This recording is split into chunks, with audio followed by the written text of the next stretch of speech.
Welcome to the 9th episode of our podcast series, 50 Shades of Jewish Grief. I'm Rabbi Shlomo Segal. Please subscribe to this channel and give us a like. This podcast is dedicated to the memory of my cat, Prissy, who passed away 1 year ago. In that spirit, our topic today is mourning a pet. The question is, what is the appropriate way for a Jew to mourn the loss of a pet?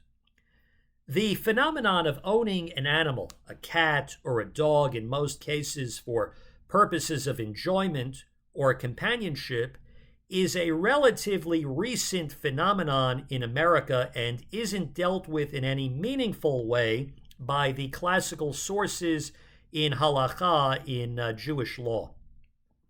There is a simple reason for that. Animals which are presently utilized as pets were historically used for very different purposes. Dogs were used for their hunting skills and protection. I can recall when I grew up in the 1980s, people used wild dogs in their homes, which scared everyone to death as a deterrent against home invasion. Burglar alarms did not work very well and were largely seen as a nuisance by neighbors. Home cameras, which are popular today, were not very common in those days. So an aggressive dog seemed to be the way to go to prevent a bandit from entering one's home. Cats were valued for their ability to control rodent populations in agricultural settings, providing a practical solution for pest control. Pet ownership today, however, has evolved to a point where the animal becomes part of one's family. In some cases, the animal becomes a person's sole companion. Therefore, it is only natural to ask how one should conduct oneself following the loss of a pet. There are ways that one could mourn, which is in keeping with the halacha, with Jewish law.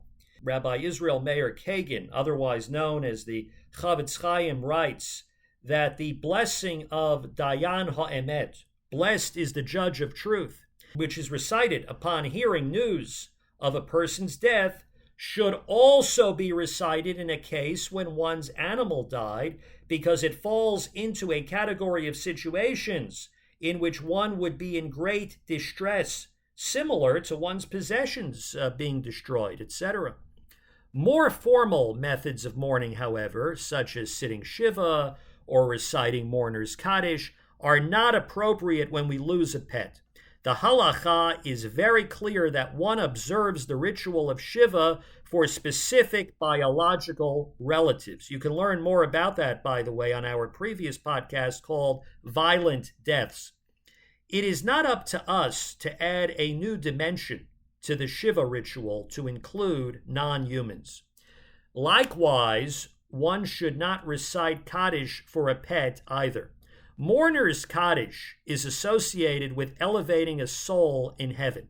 The original practice of a son saying Kaddish for a parent was introduced as a means of sparing a deceased person a harsh punishment in the next world for sins committed in this world. As strange as this may sound, there is no such thing as a next world or afterlife for animals.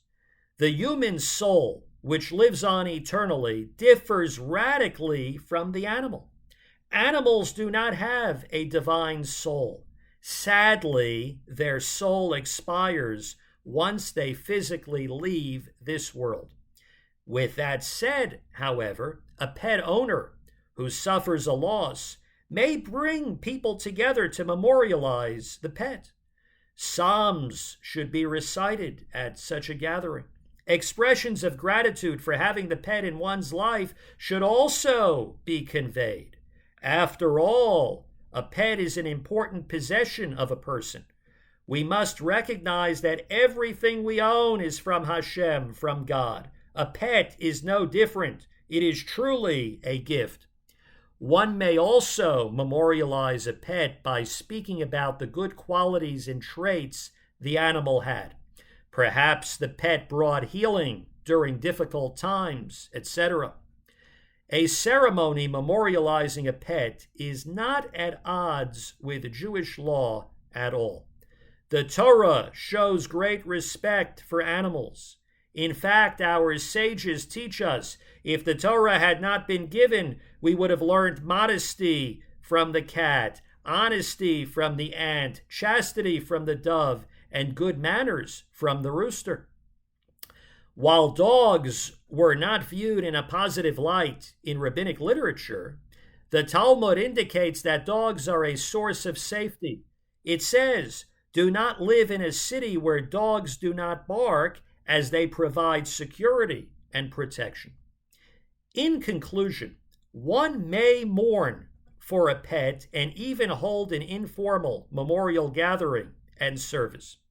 Great caution, however, should be taken not to use any mourning ritual to elevate the spiritual status of the animal to that of a human being.